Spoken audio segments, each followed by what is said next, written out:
To reiterate, thank you all for joining us. I know that I don't even know what week we're in the COVID-19 pandemic, but I do appreciate that everybody is still logging on and taking the time to join us for these webinars, because I find that the content and just the fellowship is really important for us to all get together and see one another and share ideas. If you haven't done so already, please open your chat box and it'll appear somewhere on your screen. And we're going to put information there. I'll add links to different websites and to vital information that the speakers might touch on. Plus, also, if you have a question, go ahead and write it in the chat box. And I'm keeping track of them. And at the end, I'll ask both of our speakers the questions as they come in and as I put them together as a moderator, and that'll just help some of our call-in guests and also to help us keep track of time. And then also, I think with this one, we're going to have time at the end for everyone. If you have an innovative program idea or something to share, list in the chat box, and then we might have time at the end for you to also just share your content. So we're going to get right at it today. I am really happy about this. I happened to find out about one of our speakers, the History Unfolded project at the United States Holocaust Museum during some work on EdCom. And I was really intrigued by it. I thought it was a really fabulous program. And so I reached out to our first speaker, Eric Schmaltz, about talking about this. So I'm really excited to have these two national programs that we're going to relate to our SEMC community. So to begin with, we're going to have Eric Schmaltz. He's the community manager for the History Unfolded project at the United States Holocaust Memorial Museum in DC. And then following Eric, Carlin Osborne, the community manager for the By the People program at the Library of Congress, is going to speak about one of her crowdsourcing projects. And so we're going to start off with Eric.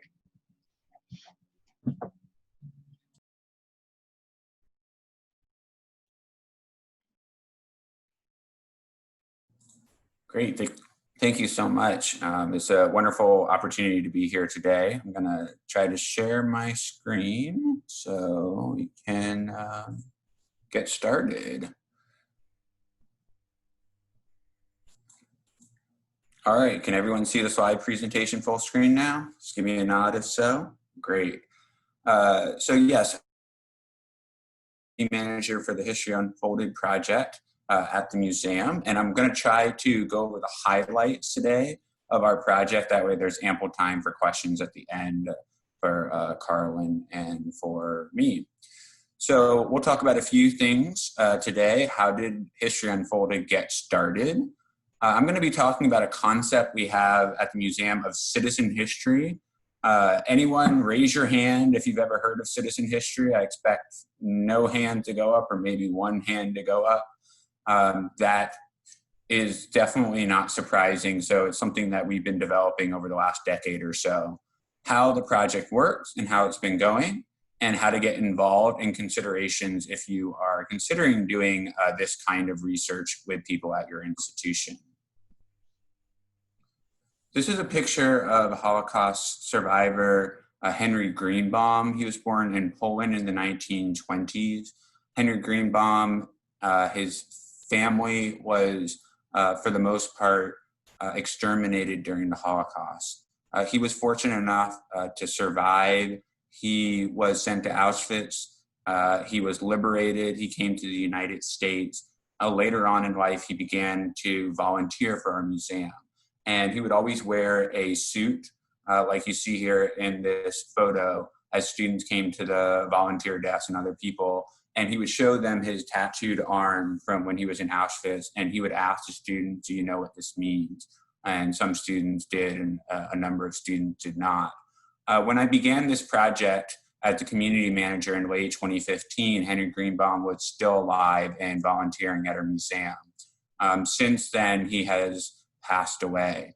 And so I usually give presentations to audiences working on our project, and I will give the same story to you now because it illustrates our fundamental mission at the museum of telling the story of the Holocaust, honoring the victims and the survivors, remembering those who perished, and trying to teach the lessons of the Holocaust for future generations.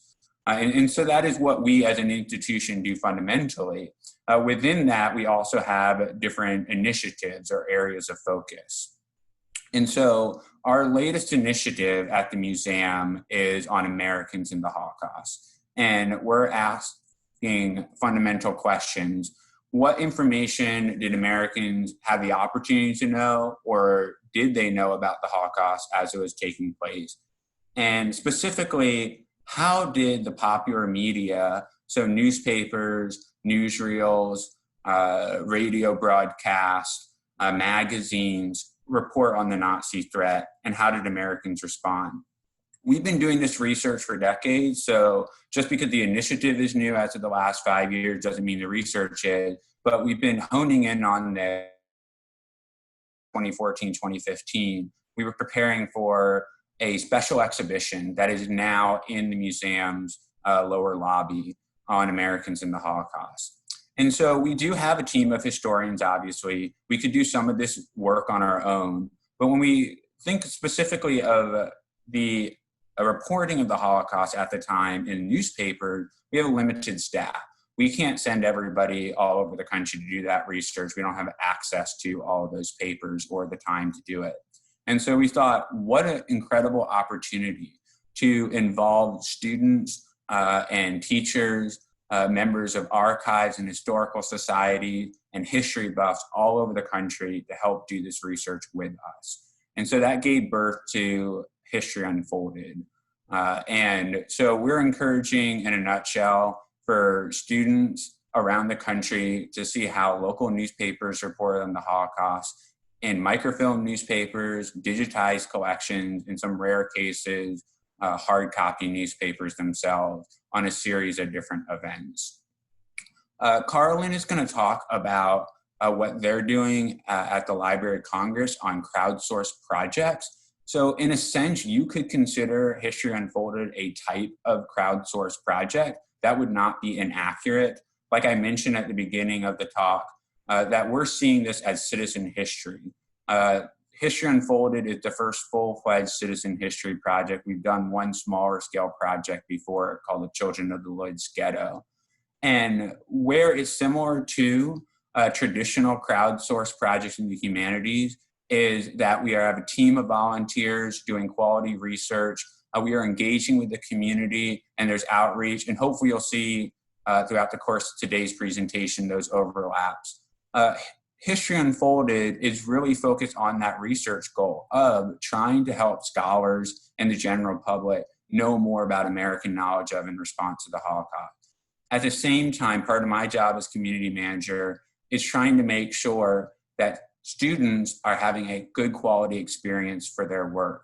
If we have gotten great data to the project, but students aren't learning anything, or students are having a frustrating or a lack of a motivating experience, then I've still failed in my job. And so that's a special emphasis on citizen history that may or may not be included in the goals for a more traditional crowdsourced initiative.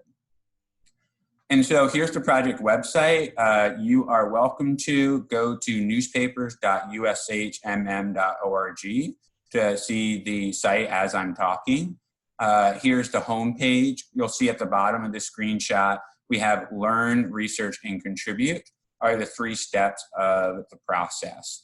So we have just shy of 40 different events for research right now.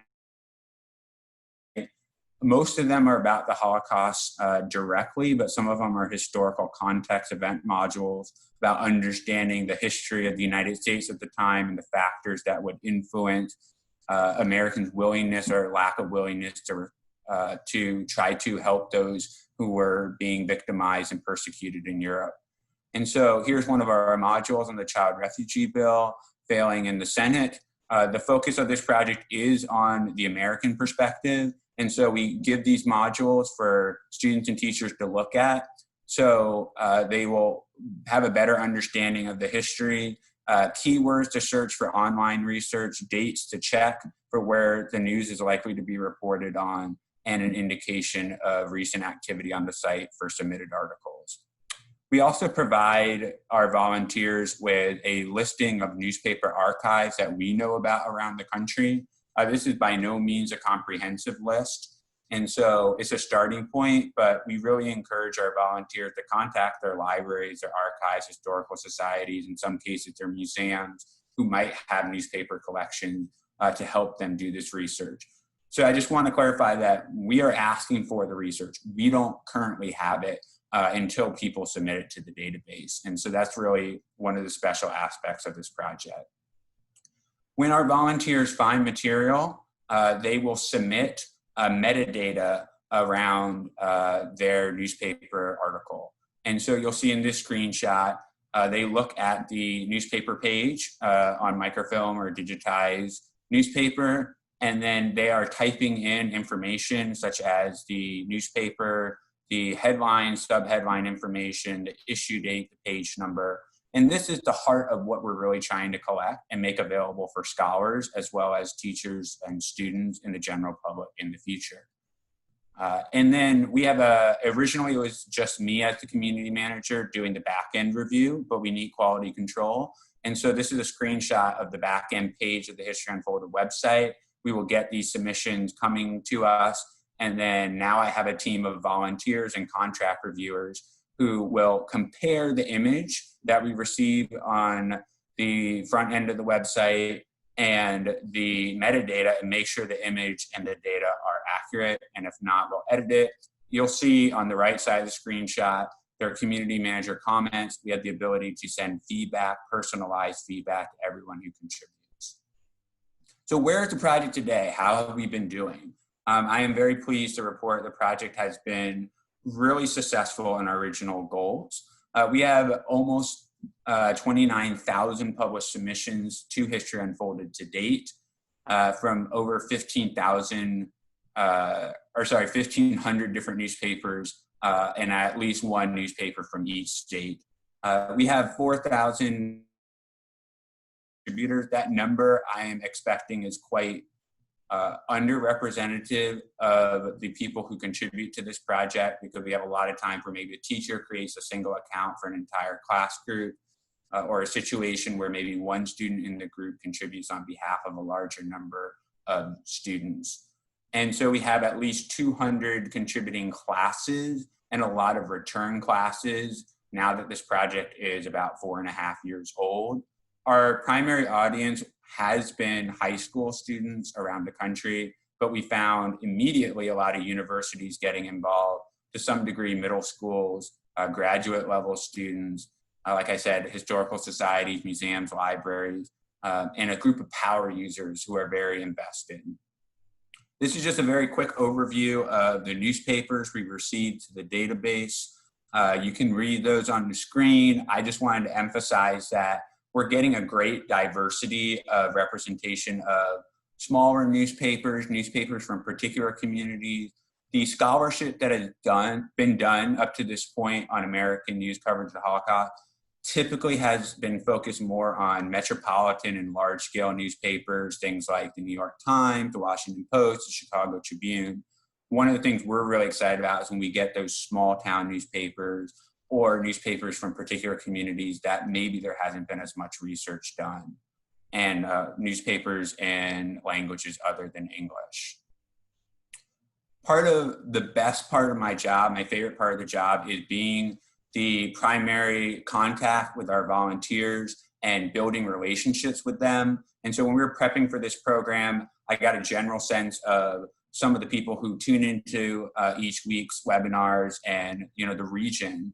And so this is a screenshot, a photo of students from Liceo Ponceño in Puerto Rico who have contributed to the project. That was a huge win for us in the last year. We were really excited that students uploaded articles from El Mundo, the Spanish language newspaper in Puerto Rico. Just very quickly running through a couple other awesome stories from the Southeast region. We had a student in West Virginia in middle school who did, I don't know if it was exactly National History Day, but something very similar if it wasn't the official program, and chose to research through History Unfolded and won her school's competition and was planning on going on to the regional level. I think due to COVID-19, that may have been suspended for the rest of the school year, but it was really exciting for us to hear. We have a group in Lexington, Kentucky, who work at, or who are students at an alternative school have often been told that they don't necessarily contribute as much, or they have not been positively reinforced in their ability to succeed. And this, a group from coastal Carolina contributed right during a hurricane in 2016, I believe it was Hurricane Matthew. A library in Mobile, Alabama, working with a traveling version of our Americans exhibition and submitting lots and lots of articles right now. We've had participation from some of the other groups you see on the slide, and a power user in Tampa, Florida, who is so committed to this project that he sadly has gotten diabetes, but he still calls me regularly, and he's been telling me how much he wants to stay involved. He submitted hundreds of articles since we started, so he's been involved now, I think, something like 2 years with the project. And despite his health concerns, he still wants to do what he can. And so I'll talk a little bit about marketing and community building, as this might be relevant for your particular institutions. We have found through History Unfolded, the more specific our request is, the more we tell people what we need help on, the more successful we are. Regular feedback and praise goes a long way. I'm constantly telling people, thank you so much for your involvement. And then here's another thing we could use help on. Do you want to do this? I don't make it a demand, and they often will take us up on it. So they want to see fresh life on the site. They want to know that there's more they can do. We send out MailChimp emails. We recently did a newspapers.com sprint where we were able to get a week of free access for all of our project volunteers through newspapers.com at the end of April into May, which coincided when most people were at home due to the pandemic. And so we had an extremely successful sprint. We had the most submissions we've ever received in a single week come from that sprint. We have done efforts to help aid teachers through new resources. And so we've been doing that as well. We've done programs with students that come to the museum. I will often meet the school group as they're about to do the project, thank them in advance, or if they've done the project, to tell them how exciting it was and how valuable their research is. I sometimes call out particular students by name, and it's really fantastic, and we're trying to do that all virtually. And so I don't want to take up too much time because I think I'm getting close to my end, but how can you get involved? You can contribute on a personal level. If you happen to have any local newspapers from the time period, you could either look through those or work with people in your network who come to your institution to research those local newspapers. You could maybe contribute with a local program in your area. So right now we're doing a research sprint digitally through the Library of Virginia. We're also involving the Virginia Holocaust Museum. So maybe your museum knows something about history and culture in that region, and you could partner with us and other institutions like your local library or archives. You could certainly help us spread the word about the project's existence. We're also going to eventually, as we've collected, visible on the front end of the website. Right now, due to copyright, we are not able to do that with most of the material. And so if you stay tuned in the next few years, we're trying to make improvements to the website where you'll be able to download the images themselves. And so you may find it to be useful for any history or culture that relates to your work in the 1930s and 40s. And so I'll just wrap up with the question of, should you think of doing something like this yourself? Obviously, we're a large institution that receives a fair amount of money. I know a lot of the institutions in the Southeast Museum Network don't have quite the same kind of resources. So you do need to think about, can you devote staff time? One of the things we found was super helpful for this project is having a full-time community manager. I don't work on anything else at the museum.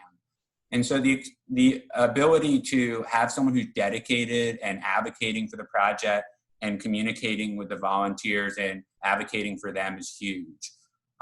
We obviously needed technology to create the website, to maintain the website. Even for us, it is a struggle to get updates as much as we want. So that is an important consideration. That being said, if you're doing something on a basic level, we started off with Google Forms and pivot tables when we were doing the prototype for the project. So there are other ways. Sometimes it's not easy to mesh our education and research goals. The museum really wants to collect the research, and I'm always advocating as well for the school groups. And so keeping that balance can be a challenge. But we are finding that this project has been very successful as an educational tool.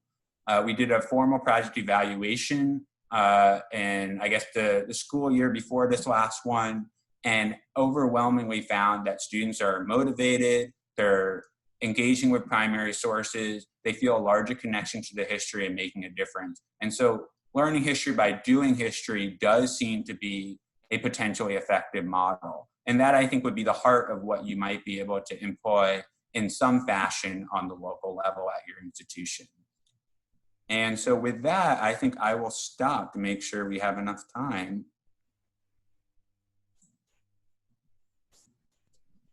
Thank you, Eric. And now we're going to hear from Carlin Osborne. Oh, there she is on my screen. Hello. All right, I'm just getting my screen shared here. Okay, can everybody see this? All right, I'm gonna take that silence as a yes. All right, everybody, hello.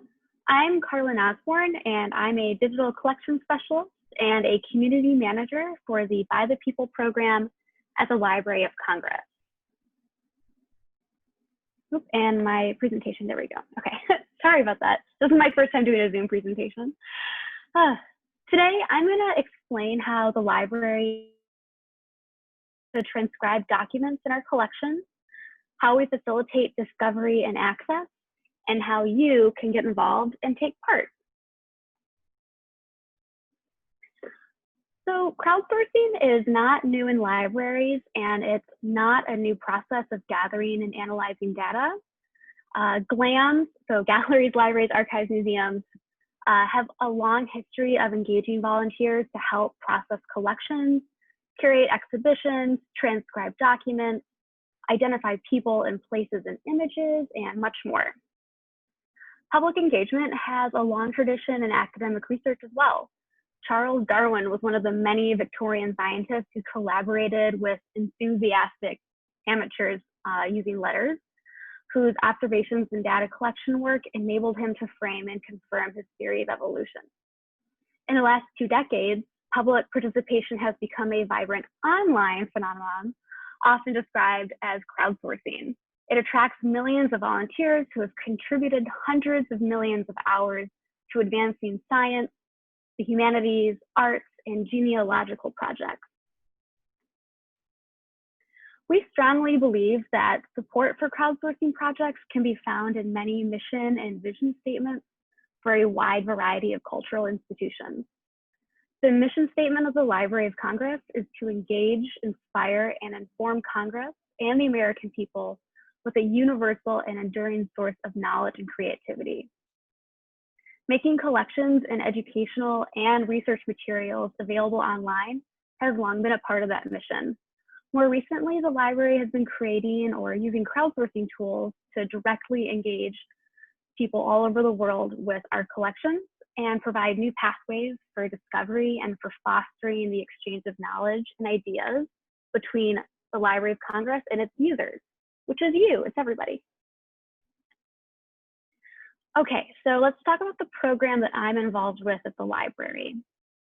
By the People is a transcription project that was launched in October 2018 to engage volunteers with Library of Congress collections. We generally select materials that are not susceptible to reliable machine reading, like OCR, optical character recognition. Each page is transcribed and reviewed by volunteers and then published back on loc.gov alongside the original image. And loc.gov is the library's primary discovery layer for its digital collections. Our goals are to make the materials discoverable through keyword search and to provide transcriptions that can be read by screen readers in order to assist people with visual or cognitive impairments. And for those who can't read original handwriting. We hope that transcriptions will also enable new forms of research, for example, by linguists or other research at scale. So what does this look like? Let's look at an example from our Branch Rickey collection, which consists of around 1,700 baseball scouting reports from the 1950s and 1960s. Branch Rickey is best known as the executive who broke Major League Baseball's color line by signing Jackie Robinson to the Brooklyn Dodgers roster in 1947. So transcribers transcribers for By the People have enabled this image to get turned into this, which is a text file. And then that text file is available for download, just like all of the other file types back in our discovery layer at loc.gov. And in addition, that text file is word searchable. So if we wanted to find that baseball player's scouting report, we can type his name in and find the original report that was later transcribed by our amazing volunteers. And we think that's pretty cool. One of our big recent enhancements involves very traditional library work. After the completed transcription is available as a text file, we give that text file, which is just a structured data set, its own catalog record. And this enables our users to download the full transcription file for the entire campaign from crowd.loc.gov. My colleague, Pedro Gonzalez Fernandez, has recently published a piece on our division's blog, The Signal, if you wish to learn more about this process of getting data sets into our online catalog. So let's just take a quick look at the scale of our program. And these numbers are from Sunday evening at 5 o'clock. So we have officially crossed over the line of having over 250,000 pages, over 15 different campaigns that have been released for public transcription. Of that 250,000, around 36,000 pages are transcribed and awaiting a second review. And over 150,000 pages have been completely done. And all of those pages are theoretically ready for P1 as soon as their associated campaigns have closed. We're getting close to 19,000 registered users and adding more every day. And we've successfully been able to bring 16,000 transcriptions back into our discovery layer for our patrons. Okay, so let's finally take a look at the site. Getting started is really simple. You can transcribe pages without logging in, but if you do log in, you have the option to review other people's work, and you can also add your own tags to individual documents. Creating an account and logging in also enables you to track your progress on transcribing materials, and you can keep track of how many or approved, and you can pull that number into a letter saying how many volunteer hours you've offered for us if you're looking to fulfill community service obligations. We also have a very robust help center in the upper right that can help you get started. So let's just take a look to see how this works. Once you're in the site, you can click on the campaigns tab, which will enable you to see the wide variety of collections that we offer. So here's a sample of what's currently available. We launched a brand new campaign yesterday about the ordinary lives in George Washington's papers. We launched a collection of the Blackwell Family Papers back in March, Mary Church Terrell last year, and a brand new campaign from the Law Division in February called Herencia, Centuries of Spanish Legal Documents. At the bottom, Dickinson and Lincoln are very close to being finished. So you can always help us get over the finish line with those. So you can either click on the campaigns tab to get started, or you can click on the Let's Go button, which will take you straight into the transcription interface. On the left is a viewer that shows a digitized manuscript page that allows you to zoom, rotate, or make a mirror image of the text. You can also view the image on the library's main website if you really need to zoom in very close on a higher resolution image. On the right is a text box where you can type the text exactly as you see on the page. At this moment, we're not mobile friendly for transcriptions, so you'll need a modern browser on a PC to successfully transcribe. We have also heard from users that they sometimes tag and review transcriptions on their phone or tablet. So that might be an option if you don't have access to a computer with a keyboard, but you still want to participate. At the bottom of the page, you can see our quick tips banner, which you can activate on every page if you're feeling like you need a refresher. So search is one of our primary goals, and that's particularly useful to keep in mind as you encounter questions about how and what on the page should be captured in a transcription. For more in-depth instructions, users can always check out our Help Center. And for even further guidance, you can also search our discussion forum on History Hub, which is run by the National Archives, where me and our other two community managers can weigh in on additional user questions. However, there will always be gray areas where you will have to navigate using your best judgment. The review process also means that you aren't making choices in a vacuum. So you may mess up occasionally, but your fellow volunteers are there to help make corrections as needed. And if you're unsure about diving right in, review can be a good place to learn with reading handwriting and learning what some of the transcription conventions are. So I hope that each and every person listening in today will be encouraged to try crowdsourcing at their own institutions or just on their own time. And there are many, many ways to get involved. And these include creating and running a project based on your institution's holdings, helping someone set up and create their own project, hosting a crowdsourcing event at your institution, creating your own project, helping someone fulfill their volunteer credit hours by taking part in a crowdsourcing project, and of course, by taking part as a volunteer. So I think what we'll do now is we can talk about how to host a transcribe-a-thon and what a transcribe-a-thon really is. So many of our volunteers work independently, but a growing number take part through their local or institutional libraries or museums. You can leverage by the people to showcase your own collections or to provide your platforms with hands-on transcription and review experiences if you don't have collections for them to work on. This might be particularly interesting to people doing family or local history, or those who just love learning something new or volunteering. Way back in February 2019, we piloted a transcribe-a-thon with the DC Public Library. At the event, we worked on the pages of DC hometown hero Mary Church Terrell, which we also tied to the public library's local history collection. The resulting documentation is now available on our resources page.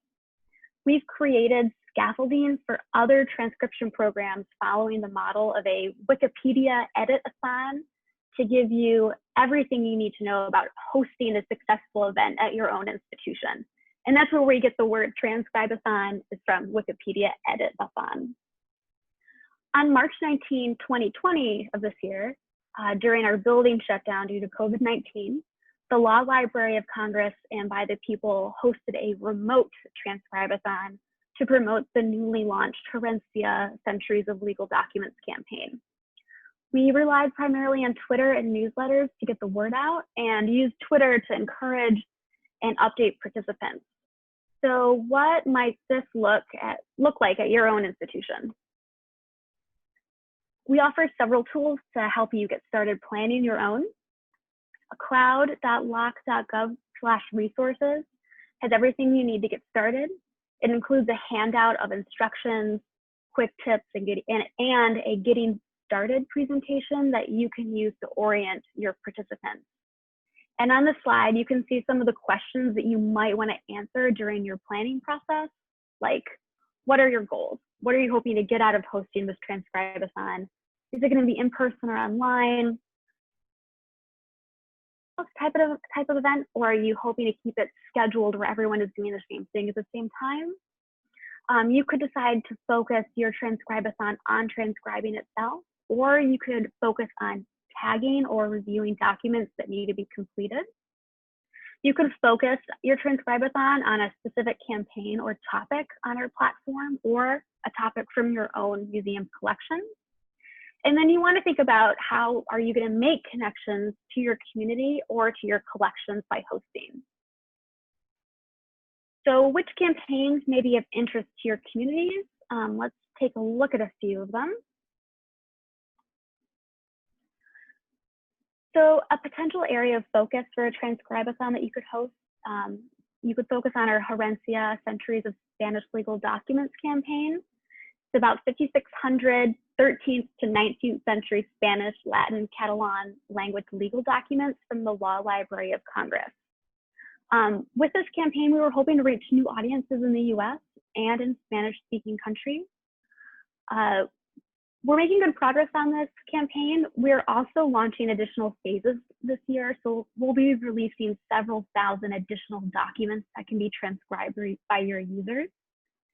And this isn't a translation project, it's a transcription project, so you don't need to be able to read or speak Spanish to participate. All you need to be able to do is just type out the letters that you see. And this is a really great opportunity for us and the Law Library and the Hispanic division that we partnered with to actually provide translation materials for the website.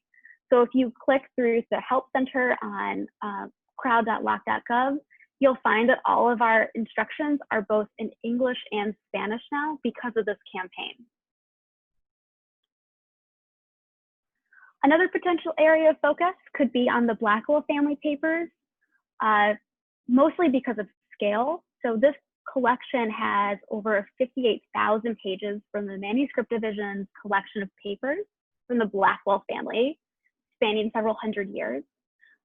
It's an opportunity for your participants to learn about the family's long commitment to social reform movements like abolition, women's rights, including the right to equal education, women's suffrage, and the temperance movement. This was our first campaign that we launched 100% remotely as a team during our building's COVID-19 shutdown. So we're pretty proud that we were able to get 58,000 individual documents up online for everybody. So we also have other potential areas of focus coming up this year. So if you're not seeing exactly what you think could tie into your own collections, we do have more campaigns coming out this year. We're going to be launching the Teddy Roosevelt Papers for transcription next month in July, which starts tomorrow. We will also release the Women's Suffrage Association collection in August, a sample of Walt Whitman's prose in September, and as I mentioned already, additional materials from Herencia, Centuries of Legal Documents. And on Halloween, we'll be launching a subsection of the Harry Houdini collection along with our rare book division. And this will be their first campaign that they're going to help with. And we're awfully excited to be working with them. And as I mentioned just yesterday, we released a campaign of papers from George Washington's collection. And since launching yesterday, 50% of the collection has already been started and 40% is already complete. And we think that is super fast and we're so proud of our users. So as a final note, the interface that we use for By the People was developed in-house here at the library. It's 100% open source and we invite anyone to look at our code and then to repurpose it for their own institutions. If you'd like to learn more about how we accomplished this, please check out this Code for Lib article that my colleagues released last year. And we invite any questions or inquiries from members of the public about how to use this code to make their own transcription interfaces. And that's it for me. Thank you so much for inviting us to talk today. I'm not very familiar with the museum side of the GLAM profession, and so I'm really looking forward to talking to all of you. And I definitely invite you to reach out to us. As I mentioned, we have a forum on History Hub. You can send us an email at crowd@loc.gov, and you can also follow us on Twitter. And don't forget to sign up for our newsletter when you sign up for an account. All right, thank you so much, and I'm gonna give the screen back over. Thank you both, Eric and Carlin. Carlin, really quick, do you get a lot of people asking or using the code? Because that's really interesting that it's all open source and so you allow people to use it. That's actually kind of, I don't know, I never even thought about that. So. Oh, you're on mute. Sorry. I do that all the time. That's a great question for our developers. Okay. I only recently joined the team back in January, so it's entirely possible that we had inquiries before I started on the project. Okay. but all of the development was in-house, and they're very proud of being able to get this program off the ground. That's really interesting. And then just right over, there's some quick questions. How do the contributors track their hours, or how is that done? How do the volunteers know how many hours they put in? Is that something that you can track on your end, or is there a ticker on their end for either of your projects? So for By the People, yeah, absolutely. So for By the People, we ask that volunteers that are trying to, or other community service requirements that they might have, to reach out to us before they get started, so we can make sure that they have an account, they can log in, and that they know how to track their progress. So we don't offer hourly progress for our participants, but what you can do is you can track your own, and we can confirm that hour with you using a certified letter. So this has been something that we've had lots of interest, obviously, during the shutdown. How can I fulfill my community service requirements during a pandemic? Well, you can do it online. So we just ask that they get in touch with us first so that we can send a letter along saying that, yes, you've done this amount of participation. Okay. Yeah, it's pretty similar for History Unfolded. So in order to submit anything to the project database, you need to have an account. And so project participants will see a record of how many total submissions they've sent to the website, how many have been published, how many have been marked not approved, and how many are still pending. Beyond that, for the volunteers who are working on the back end to help for review, they keep track of their own hours as they're working. We have gotten occasionally people asking about hours for National Honor Society groups and things like that, and we're always happy to sign off on those. Or some people, want to put the material in a resume as, here's something I'm doing in addition.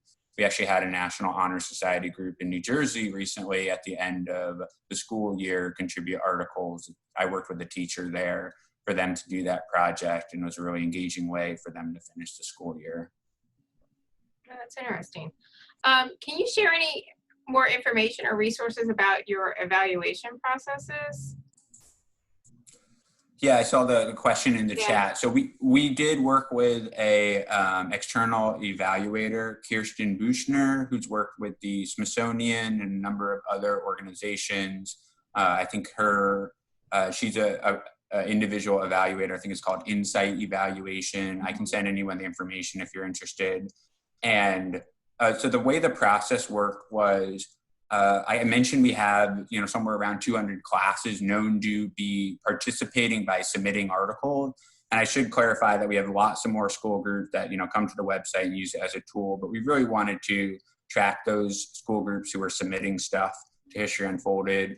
So I shared with her the list of all the known schools, and we started in the fall of, I guess, the school year before this past one. And we were trying to get an even number of high schools and universities. So I think we were trying to get 6 universities and 6 high schools. We sent out a survey through SurveyMonkey and tried to get as many groups involved as we could. It was towards the end of the semester and we didn't get enough feedback. So we extended the evaluation process into the spring, which, because of our content, typically teachers at high school level, we had more response. And so we got over 100 survey responses back from students. It was a self-survey in which students were self-evaluating before and after their familiarity with the content of the Holocaust, using primary sources, using microfilm and archives and that kind of thing. So they had a scale. They could mark their responses, and then the evaluator chose a number of school groups to do more in-depth interviews with the students. So she either on the phone or video chat, or ideally where possible, went in person to the students and asked additional probing questions to get a better sense.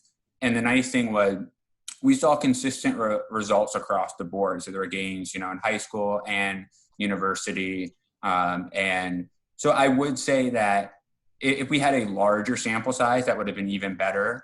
And the school groups that responded were, with some of the teachers that were most involved with the project. So I don't know that it's fair to say our results were necessarily a cross section of, all groups that had done the project, but the evaluator thought it was one of the greatest sense of affirmation in a project's goal or for any of the projects you evaluated before. So that was really encouraging to hear. Am I still on? With the, Carla, with the Transcribe-a-thon, how was the virtual one received? I think you answered it within there, but do you foresee doing more of these virtual Transcribe-a-thon events, or?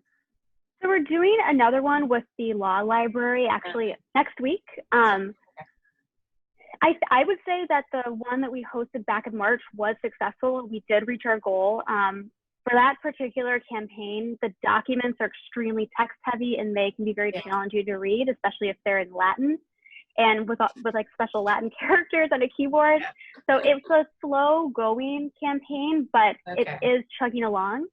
And we met our goal of getting 100 pages completed by the end of that week. So we're doing something similar again with the law library next week for a specific project within that campaign. Mm-hmm. So probably if you know, a smaller museum was going to do some sort of transcribe-a-thon, they would start with maybe easier content. So then Latin. Yeah, unless you were trying to engage like the Spanish speakers in your community, this would be a great campaign to point to. Or even using that campaign to host a review-a-thon instead of transcribing. That would be a little bit quicker too. And do you find that there's an average age range for people that participate in transcribing documents? Do you find that there's an average age? Because I know that with Eric's project, their age range is vast. But with the transcription program, don't collect a lot of user data really at all. And we also don't have a really great sense of the engagement from schools. The Library of Congress has an entire section of the library that's devoted to serving teachers and educators. And so they are the primary they're the primary face of interfacing with teachers and educators in the US. So it's hard to say. It's a great question. I kind of wish I had an answer to that. No, I was just wondering, especially, you know, the reason why I thought of it is written in cursive, or you know, as younger generations grow up, they can't read cursive because they're not being taught how to read it or to write it themselves. And so I was just, as I was staring at the pages, I was considering that in my mind. For Eric, how are you contacting the schools yourself? Are you doing marketing campaigns through the schools, or is it really just based on people hearing about your program and then coming to you? I know that you do a lot of social media work, but how else are you reaching out to the schools, if at all? Yeah, it's a great question. The marketing of the project, first off, I should say the original project goal was to reach 20% of high school students in US history across the nation, which was extremely ambitious and aspirational. I don't think we were ever going to get that. But it was to be as wide as possible. And obviously we have the advantage of, with the institution we are, of having large pre-existing networks of teachers. And so we did tap into those. We have our Belford teachers who come to conferences over the summer, and museum teacher fellows who have committed to work with us for a certain number of years. And so we share updates about the project with them, encourage them to get involved. We presented at conferences like National Council for Social Studies, American Library Association, National Council for Teachers of English, and that kind of thing. We've done a major email marketing campaign where we spent quite a bit of money to get a list of teachers from all over the country to advertise about the project. That was somewhat successful. We are not continuing to do that. A lot of it is word of mouth. Either our project volunteers will tell other people, people will come to the main museum website and find out.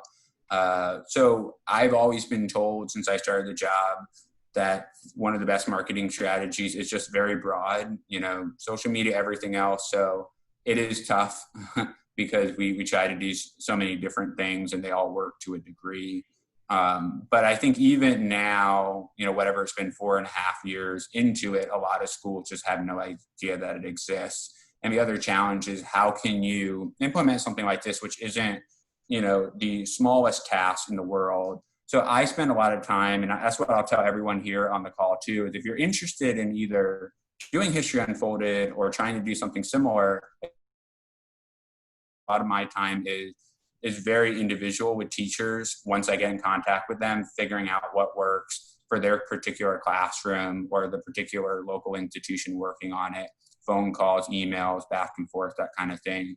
And I think my belief is a lot of that direct engagement with people is as effective as some of the really broad marketing we've done. And one of the last questions, because I was wondering about this, and you may have answered it within your presentations, but do you ever create sort of a community where people who donate the information or the people that are producing the content have an opportunity to get together with one another and sort of create their own community together? You know, it's sort of like as we're going more and more virtual, one of the things that we're missing is that connection, you know, amongst each other that we don't get when we physically go to a museum. So are you thinking about, or do you have ways where contributors can connect virtually and sort of create their own culture and community? So I would say for History Unfolded, we have talked about that. The project typically, the way I look at it, has been more of a dialogue with us, you know, communicating with individuals and them responding back to us rather than necessarily a very large overall conversation. There's a part of me whose heart and soul really does want to see a whole lot more of that. We have had some success. We actually do sprints at the Library of Congress with their newspaper and current periodical reading room about once a quarter. And so we have gotten anywhere from maybe 6 volunteers to, at the biggest sprint we did was to librarians from the American Library Association when the conference was in DC. And I think we had 25 to 30 people, somewhere around that. We always offer them to go out to dinner after, and usually people take us up on that offer, and we're chatting about the research, our finds. And we have people who have now been to, you know, 4 or 5 of those sprints for years. And we had a gathering in DC once the exhibition opened for some of our power teachers and power users who are most involved. We couldn't pay for their travel, but a ton of, I guess we had about a dozen people who on their own dime flew into DC or drove to DC, including that power user from Florida, came up on his own money in order to join this program and hear more about it. So we are thinking about this for a future project. Do we want something that focuses more on creating that community? There are elements of it. The Facebook group kind of has a little bit of that, but it's not actually been the main focus of what we've done so far. Yeah. We have one last question. What's the typical length of time for a sprint? Yeah, so for History Unfolded, it depends. Typically, the sprints we've done have been from about an hour and a half, maybe 2.5 hours. The microfilm sprints, you want to devote more time to doing the research because it takes longer. You could get by with a digitized sprint maybe in about a half an hour to an hour. We are doing more virtual sprints now. But then again, like the one example I gave you on the newspaper.com one is we gave people a week, they had a week of access. And so they were working as they had time, you know, virtually. And then we, you know, no longer had access to the archives. And so I think having, you know, a bounded time is good, but it really depends on the needs of the individual institution at the local level. But for in-person sprints, I don't think you can do much more than a few hours. Notre Dame did a sprint where they had people at the same microfilm reader throughout the day because they only had a couple readers. That's another way of doing it. So yeah. Well, thank you so much for your time. We're just right at 3 o'clock. And so again, I believe that both of our speakers are open to your emails. If you would like to reach out to them today or any other time to ask them further questions. And I'd like to thank you again, Eric and Carlin, for joining us. I really appreciate it, and I found this really interesting. Just as I was going through and you know, Googling resources and stuff to put in the chat, you know, there's so many crowdsourcing projects that I didn't even know about that with citizen scientists and citizen archivists and citizen art historians. And so it's something to really look into that can be done on smaller scales within smaller institutions. And so it's a really fascinating idea. And I can see how this can, you know, be used in other places. But again, thank you. And I'm going to throw it back to Zinnia, who's probably going to tell us a little bit about the future. Well, I just wanted to say that was super interesting. It's not really I come from a more of a collections management background, and I learned. I learned a lot in this session, and I appreciate it. And I also have a 16-year-old son who needs community service hours, so I'm going to be Boy Scouts. I was just thinking Boy Scouts are probably, loving this, and Girl Scouts are loving this kind of these kind of programs to collect. Well, and I would just also encourage the two of you. I mean, you know, a regional professional museum association is definitely a conduit for what you're doing, for your projects. And so we're happy to share out information, because I think, you know, we're looking at a strange sort of fall where a lot of people are not necessarily going to be doing what they would normally do in their museum positions. And so there's just a lot of opportunity here for continuing to engage and really being useful. I mean, I think it's great. So thank you both for your time and for putting that together. Next week, we are going to continue our Tuesday talk series. It will be the third in our conversation about Black Lives Matter and what we can all be doing as individuals and institutions to in the fight against systemic racism. Next week's going to be a little bit different. It's more of a presentation. We have 4 of our leaders from both SEMC and from AAAM to do more of a presentation style. But as always, there will be opportunities for open dialogue and discussion at the end. And then we'll get back to that, you know, to more of the open dialogue and group discussion in a few more weeks. But that'll be next Tuesday at our regular time, 3 p.m. Eastern, 2 p.m. Central. And links will go out tomorrow and then again next Monday. So thank you all for being here. Everybody have a great, safe holiday weekend. And again, thank you, Carla and Eric. Really great. Thanks, Michelle, for putting it together, and we'll see everybody soon. All right, thank you so much for having us. Thank you.